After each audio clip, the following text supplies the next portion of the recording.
Hi guys, welcome back to another episode of Eatbook Vlogs. Today is a special day.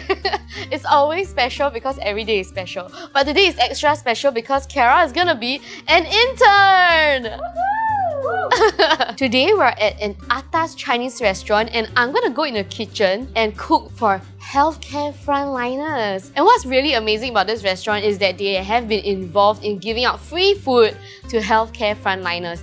And the dishes that I'm gonna whip up with the chef inside today are actually dishes that they do serve to them. Not only that, we have invited frontliners today to taste test the dishes, and I'm gonna do my best because they only deserve the best. Now, are we ready? No, it is the first time I'm cooking in a legit kitchen. I'm scared how? I think I have to take out all my rings, right? And a little introduction for this Chinese restaurant. The founder is Jackie Yu from Hong Kong and he's coined as Hong Kong's Jamie Oliver. And today we have Thomas here with us. He's the co-founder of this group of restaurants. So let's go interview Thomas. Thomas, do you want to introduce yourself to our audience? Sure. I've been in the restaurant business over 16 years. So what kind of food do you serve in this restaurant? The food has a bit of more Western influence besides the traditional Asian Chinese contemporary. How and when did you decide to give out food to healthcare frontliners? Okay, in particular for healthcare frontliners, it was the beginning of COVID.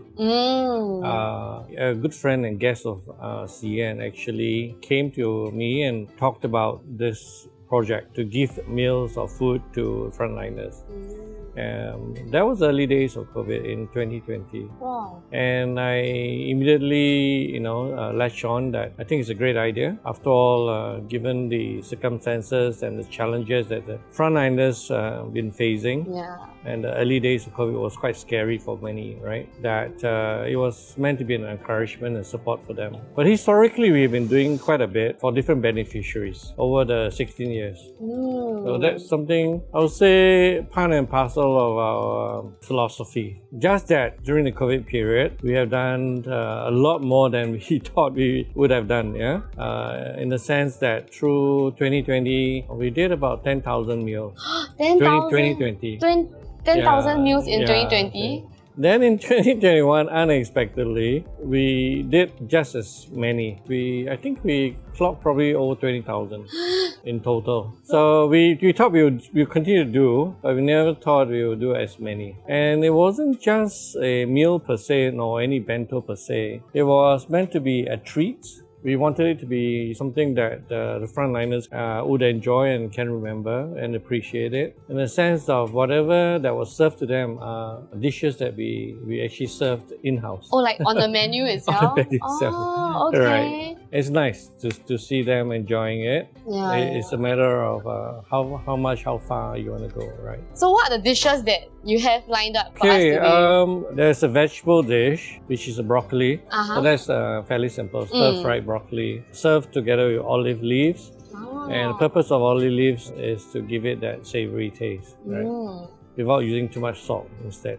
And then there's the main dish, which is a chicken. It will be a black truffle roasted chicken. Yes, this is. It already sounds good. So that's a dish that's very popular amongst healthcare workers. And then we will have a cup, and that's gonna be a olive ginger fried rice. We call it pregnant woman fried rice. Pregnant woman fried rice. Why? I feel like I got hear before. During pregnancy, as I understand, right, there's always craving of different tastes and flavors. And the pregnant woman fried rice has nearly all the flavors in it. I'm quite excited because I've never cooked in a commercial kitchen before. But when you guys do like the packaged meals, right? How do you close the restaurant? Like how do you?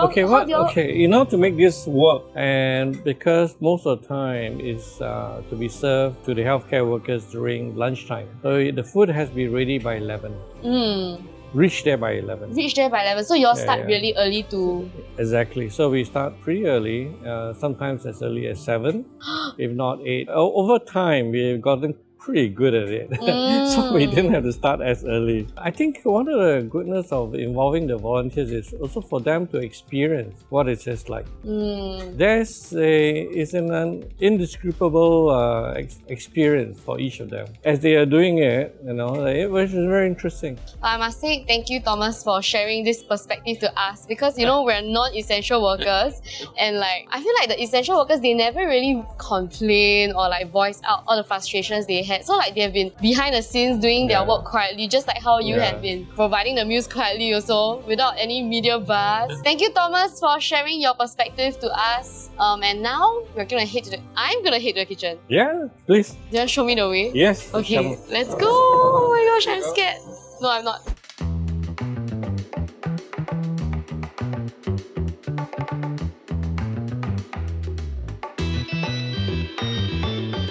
Okay, so I've dressed up for the look. Not really, it's more for hygiene. And now we're in the kitchen and I'm gonna find my 师傅. Let's go. Okay. Hello. 这是我的师傅。今天的师傅。师傅怎样称呼你呢？我叫王小雨，大家叫我小雨就。小雨。对，咱们呢，今天呢做什么呢？第一道菜呢是我们本店的那个特色的黑松露烤鸡。所以要做的是什么呢？因为我们为了方便客人吃嘛，就是把这道鸡把那个肉和骨分开呀，然后这样就是更方便客人去吃嘛。好，可以。就是那么我们开始吧，就第一步呢，先把这个鸡腿给掰开。好，可以。然后把这个鸡皮皮也是要分开哈。对，皮也是要分开的。好，可以。然后这个肉。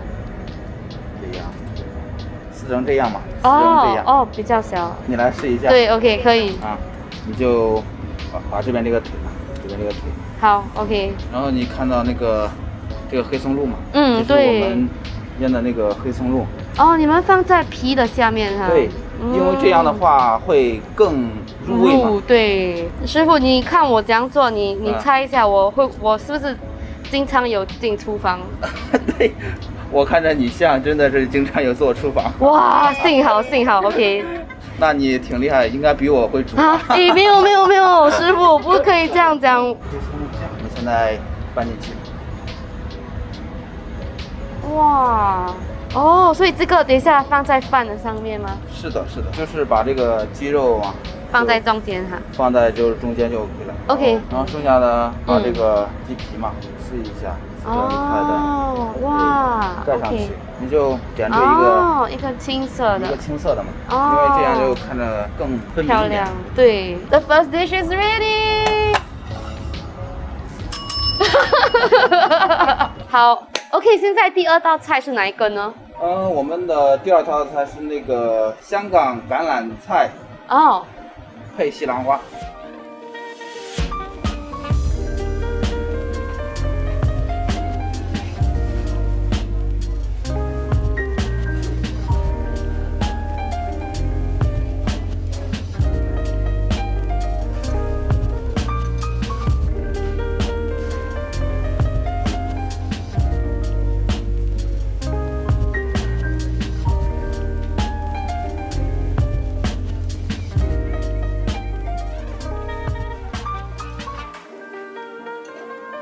把这个蒜蓉给爆香之后呢，你就这样嘛，把它倒进去。OK， 倒进去，然后你就翻两下嘛，就是。OK， 翻哈，往这边推，然后就可以了。来点盐，这个是鸡粉嘛，来点白糖，然后就下到锅里边。然后这样呢，要给它翻匀了，装盘。好，可以。放到这个香港这个橄榄菜。放到这个上边OK， 不要撒到全部了，就放到中间这一块就可以。所以这个是炸的，有炸过的。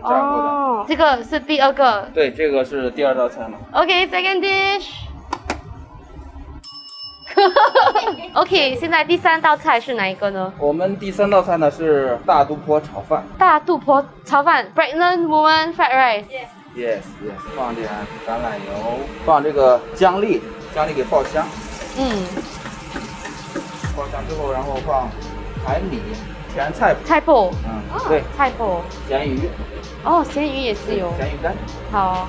让菜脯爆香了，然后就可以下饭了。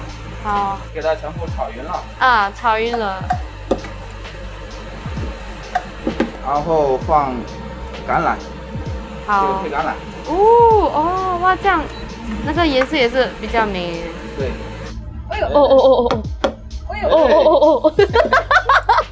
你们很鼓励耶，谢谢。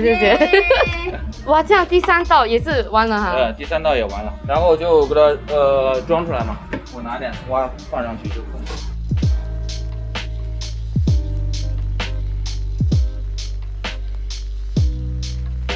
Okay, last dish. 坦白说哈，我有点怕哎，那个没有，碰到很厉害。没有，你就这样吗？把它倒进去。Okay. Oh my god, she even off the fire for me.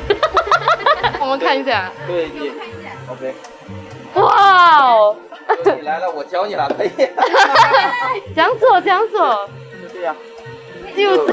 就这样拿着这个手，你就往前推。往面推。OK， 慢一点。哦莫。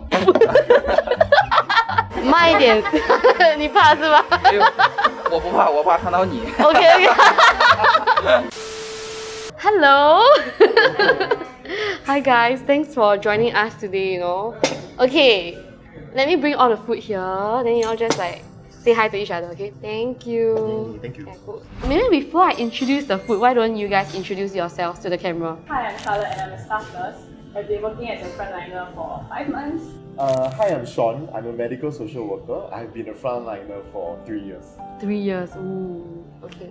Hi, my name is Chiara. I'm working as a frontliner for almost a year. Hi, my name is Alphonse. I've been working for the past 7 years and I'm a frontliner, staff nurse. Okay, today there are 3 dishes that the chef and I prepared together. The first one is a black truffle roasted chicken. The next one is a broccoli and garlic olive leaves dish. And then the last dish is the carb, is called pregnant women fried rice. So are you excited? Yes. So yeah, how has the pandemic affected you? I think it really opened up my eyes to the pandemic because I was deployed to the NCID side. So I get to really take care of my COVID patients. Yeah. Were you scared? Yeah, at the start, yes. Oh. Yeah. But then after that, I got used to it. Like, do you have to wear the PPE suit? Oh, yes. The Yeah. whole Every time when we come into contact with the patients, then we have to don the PPE. Yeah. Honestly, I feel like healthcare workers, I never hear them complain before. Yeah, say real. Because we cannot. Oh, because you all cannot. Okay. I think it's just tiring. Like after every shift, you just want to go back home and sleep already. Oh, Yeah. do you get, does your social life get affected? Actually, yes. Cause shift work. Oh. In general. Okay, Still okay. be quite shaky. So she mentioned social life. What about like My I don't social know. life? Yeah, your social life or like your family life. Is it harder? Okay, during that time, like when the pandemic hits, right? I don't go out with my friends, cause like we were like, honest, you shouldn't, yeah. Was it hurtful or did you understand? Oh, it was. I mean, I was, how to say, I understand, but it still hurt lah. I mean, we get reports on the news saying like, oh, if nurses are outside, people tend to shun them. Do you ever kena before? Sometimes. Sometimes. Like for example, in public transport, right? People unconsciously like, then you're like, okay. Yeah. I think workload has increased also. So fun fact, even though yes, some of the staff nurses, like there's the COVID wards and the non-COVID wards. So even in the medical social workers department. How is it? So we actually split also. We split COVID and non-COVID? COVID and non-COVID also. So I happen to be in the COVID ward also. So same thing. I have to, every time we go in for let's say a counselling case, and counselling cases take 2 hours, then you wear the PPE. And then you sweat, it's like, do you cry? Oh no, you cry. No, plus with the mask. With the mask. Yeah. You will fog up, you'll fog up. Oh. So there were many cases where families didn't want to take back their family members. Yeah, so because of that, then the hospital, the bed crunch was very high lah. Oh my Yeah, so a lot of people, because it's also a very uncertain, like it's a very dark time. Especially like 2 years ago. Yeah. Correct. When it first came out, then people like, don't bring home, put there, that kind of thing. Yeah, I see. Yeah, so a lot of this kind. So we had to manage. So I think it was tough for everyone on every level.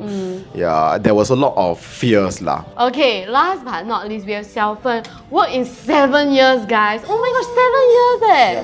Do you ever change hospitals? No, ever since from poly graduated. Oh my then gosh! Wow, so okay, like what kept you going? Don't cry. No, maybe it's just the passions lah. I like to help, especially the elderly. Then are there any struggles that you face? For me, because I'm a local, so I didn't really face much challenges. But I do feel with my foreigners nurses lah. Especially they have like young kids back at their hometown, or like elderly parents back at their hometown also, because they cannot travel back to your hometown and then like meet them because of the restrictions, and then like the lockdown period, especially the COVID period. So I have one colleague, right? Her parents actually passed on during that COVID. The circuit breaker time, then she cannot like go back also, cannot do anything much. So she only do like a video call lah. Oh my god! And on top of that, you all are probably working harder during this period, right? Oh my gosh, I can only imagine. Yeah, thank you for sharing it. Like honestly, yeah, I feel very. I mean, if you share more in depth, if you stress some more, right? I very easy cry when I say first. Oh really? Because I have a helper at home. So, I mean, I hope that people, after they watch this episode, they will be like more mindful of procedures and like why there's like safe distancing measures being put in place. What do y'all think about the food today? It's good. Nice. Nothing very to nice. Nothing to change. A very simple home cooked meal. Home It's cooked. enough. Oh yeah, maybe we go one round. What's everybody's favorite dish? Yours is the black truffle. Yeah, the truffle chicken is perfect. Perfect. Oh, you are perfect. You. Wow. What about Xiaofen? What's your favorite dish so far? The broccoli Oh. It's very crunchy, very refreshing also. Right. What about Charlotte? I think I like the chicken also. With the sauce, it's like, whew. What about Sean? I love everything. Everything complements everything. Yeah, very clean. Yeah. Thank you. Do you ever receive such stuff in the hospital? Sometimes. Yes, like is it a good thing? It's good. Should people continue doing it? Continue. Please continue doing it, guys. Yeah, I just want to say thank you for firstly coming down all the way to PLQ for this, and I think a bigger thank you for what y'all are doing with on day to day lah. Like I feel like my job is like nothing compared to y'all. I hope that what we do on Eatbook can at least give y'all a break after work. Yeah, like I hope that helps. But yeah, do you have anything to say before to anyone or like about your career before we end this? Good job. Hanging there, 加油, and I'm pretty sure that the pandemic will, gone. Soon. Hopefully. Yeah. 加油 teammates. Yep, we're all in this together. To all my allied health and my medical teams, all 加油, and we'll hang in there and we'll get through this together. Yes. Oh. 我爱你们。 Oh my god. Thank you, guys. Thank you for coming. How was your experience? I mean, I think I cannot change career. I cannot go work behind a restaurant. I cannot go be a nurse. I don't know, I feel like my job can be a bit more meaningful, and I really respect the 4 of them who came down today, who I think gave a good representation of what being a healthcare frontliner is about. It's not all glitz and glamour, and it's not like you're paid super well, but I feel like you put in a lot of effort for work. Yeah, I think they deserve more credit.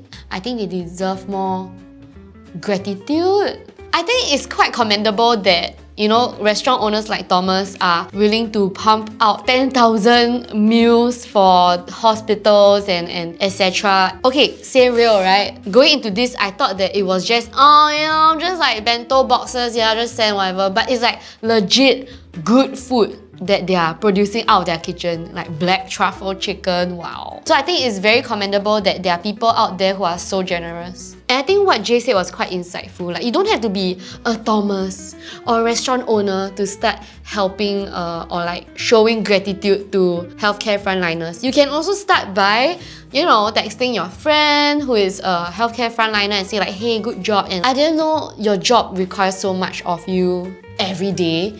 Yeah, I think everybody can do their part. As Gab said, it doesn't have to be a big action. It can be small actions such as a thank you message to your frontliner friends, or even a smile or nod when you see them in taking public transport with you. This video is in support of SG Together. Let's make our comment section a gratitude wall for once. If you have a nice message or maybe a nice incident with a healthcare frontliner that you have crossed paths with, feel free to write it down in the comment section down below. You can also encourage someone you know in the comment section. Like, I would love to read them all. Thank you for watching this episode of Eatbook Vlogs, and thank you to Xiaofen, Charlotte, Jay and Sean for joining us just now. If you like this video, you can catch more over there, and don't forget to like, share and subscribe, and be nice to all the healthcare frontliners. Bye! Thank you, Shifu also.